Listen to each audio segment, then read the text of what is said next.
Olá pessoal, espero que estejam todos bem.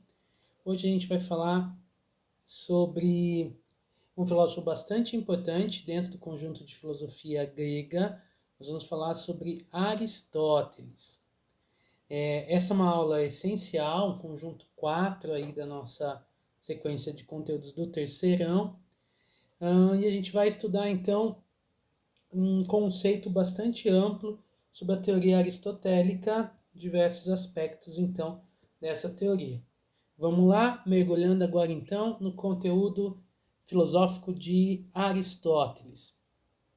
Bom, Aristóteles é um pensador de origem macedônia, ele é de Estágira, lá na Macedônia, mas ele acaba filho de um médico, e tudo indicava que ele seguiria, né, a profissão do pai. Mas acontece que o Aristóteles acaba se mudando para Atenas e vai para a escola do Platão.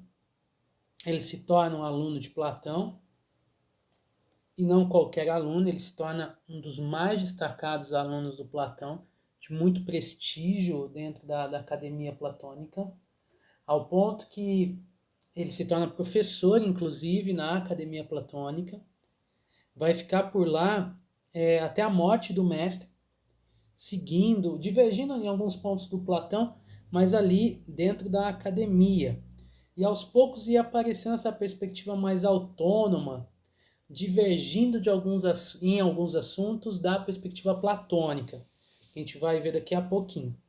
Tanto é que quando então o mestre morre, né, quando Platão acaba morrendo, o Aristóteles se sente então preparado naquele momento, em vez de assumir o controle da academia, que é o que todo mundo imaginava que aconteceria, já que ele era o principal nome naquele momento, ele vai abrir a sua escola própria de filosofia, né? Ele vai abrir o Liceu.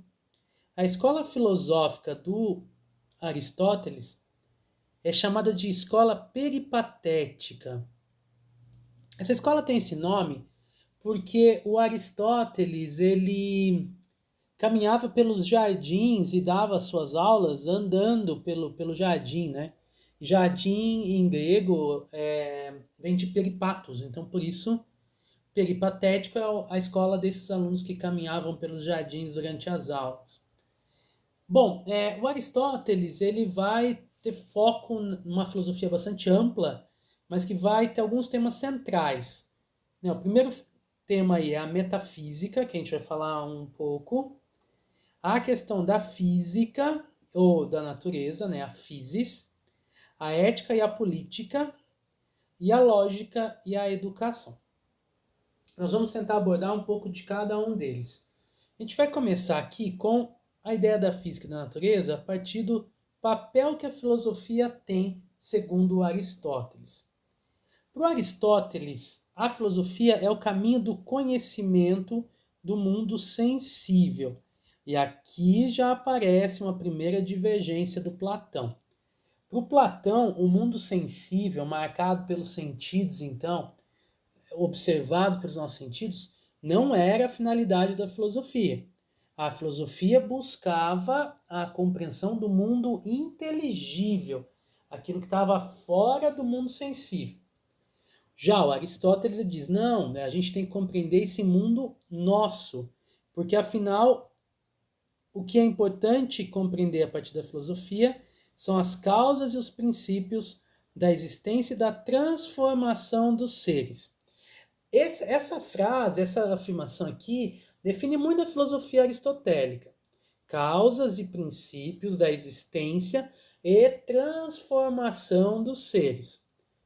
Para o Aristóteles, é observando, então, no mundo sensível, no mundo dos nossos sentidos, que é aí que a gente consegue alcançar a compreensão das causas, né, o que provoca, qual é a origem da existência de todas as coisas e por que essas coisas mudam. Então, diferente do Platão, que acreditava que essa vivência dos sentidos podia atrapalhar o conhecimento, o Aristóteles vai para um caminho oposto, dizendo, não, essa observação auxilia, é responsável por conduzir ao conhecimento. Por quê? Porque a filosofia pode ser entendida como o prazer alcançado pelo desejo de saber. Mas de onde vem esse desejo de saber? Do espanto, daquele momento em que o homem tenta compreender as coisas, compreender a realidade, mas acaba não conseguindo compreendê-la.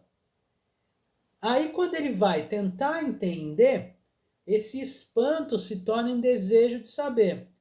Quando ele consegue atingir o conhecimento, isso via filosofia, o prazer é alcançado. Portanto, a filosofia é o prazer de conhecer. Quando você alcança aquilo que se desejava saber, você atinge a filosofia, você atinge o prazer. Então, a filosofia não é uma ciência prática que vai servir para uma questão específica, como instrumento. A filosofia, ela é a busca do saber pelo próprio saber. Porque é o conhecer, é o conhecimento, é o saber, é a busca por esse saber que me motiva a viver, e ao chegar a esse conhecimento é isso que me traz prazer. Então a satisfação da vida, na verdade, se dá no conhecer, se dá na busca pelo próprio saber. E de novo, repito, o saber pelo próprio saber, sem ser o saber porque eu preciso oferecer uma resposta, o saber porque eu preciso aprender isso, o saber porque eu preciso isso. Isso tudo a gente pode entender como um conhecimento, que o conhecimento sobre as coisas é importante, até para utilidades e tal, mas o conhecimento, ele não traz a mesma satisfação, se a gente pensar nessa lógica, do que o saber, porque o conhecimento nos traz ferramentas, instrumental, é importante. Mas isso normalmente está associado àquilo que me leva a conhecer, né? A necessidade. Agora, o saber é o conhecer pelo prazer, pela vontade de conhecer, porque vai além, então, dessa ideia mais prática, muito mais contemplativa, reflexiva, mais profunda de concepção do mundo. Beleza até aqui? Bom, e aí a questão que passa é, e essa divergência com Platão, como é que vai ficar? A divergência com Platão, ela vai estar associada, então, a essa questão da importância dos sentidos. Para o Aristóteles, os sentidos têm uma importante função no ato de conhecer. Por quê? Porque para ele o inteligível está contido no mundo sensível, se apresenta no mundo sensível. Vamos tentar relembrar isso aqui um pouquinho. O que significa o inteligível? O inteligível é aquilo que é a forma perfeita, que é aquilo que está no intelecto. Para o Platão existiam dois mundos separados. O mundo das formas perfeitas, então lá das formas, e o mundo sensível, onde as coisas eram permeadas pelo engano que os sentidos promoviam.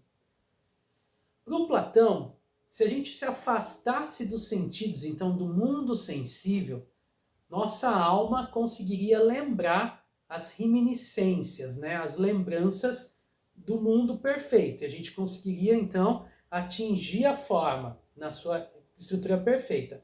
É aquela ideia de sair de dentro da caverna, porque na caverna eu fico permeado pelos sentidos. Fora da caverna eu alcanço aquilo que é perfeito, as formas.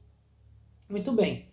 Só que o Aristóteles vai dizer, olha, tudo bem, muito beleza até aí. Só que o que me faz perceber o mundo inteligível, o que faz perceber que as formas das coisas é justamente a observação do mundo sensível.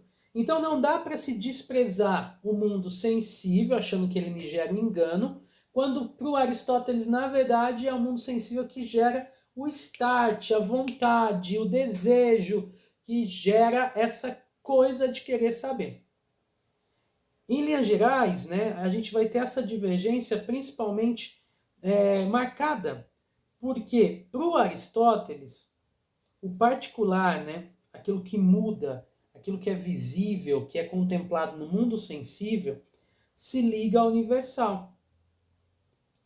Para o Platão, também tem essa ligação, só que ao contrário, em vez do particular revelar o universal, o Platão, o particular, acaba atrapalhando o universal.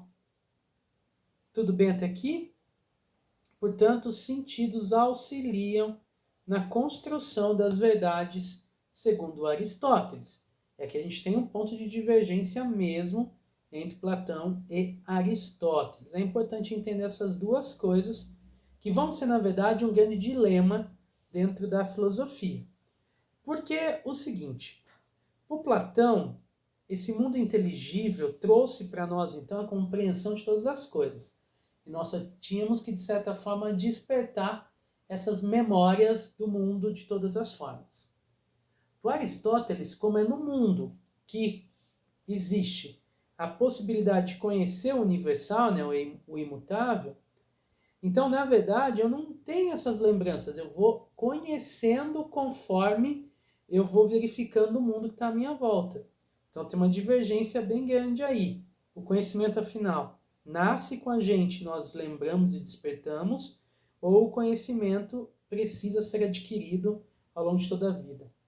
Essa é uma divergência que vai passar pela filosofia medieval, até chegar na filosofia moderna, só resolvida por Immanuel Kant lá à frente.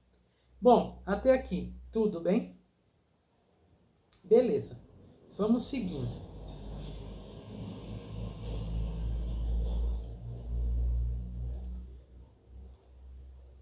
Agora, uma coisa que é importante a gente perceber é o seguinte. O Aristóteles ele se tornou bastante importante, bastante famoso dentro da filosofia grega como o sistematizador. Inclusive, esse período dentro da filosofia clássica grega é chamado de sistemática ou sistematização. Por quê? Porque ele acaba organizando os campos de conhecimento, como se fosse mesmo uma divisão temática. Para ele, cada campo de conhecimento tem um método. O método seria a forma como se utiliza de algo para conhecer. Os métodos, portanto. Cada campo de conhecimento tem seu método, né? Tem a forma como ele acaba se apresentando.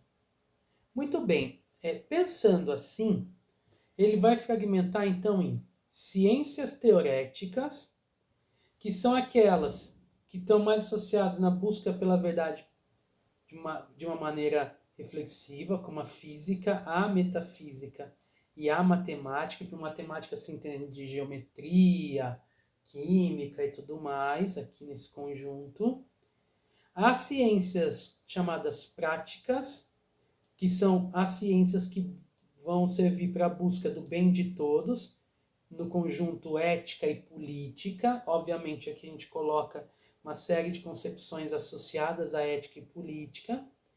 E as ciências produtivas, ou aquelas que vão gerar as técnicas práticas, como, por exemplo, a realização de obras como agricultura, metalurgia e tal.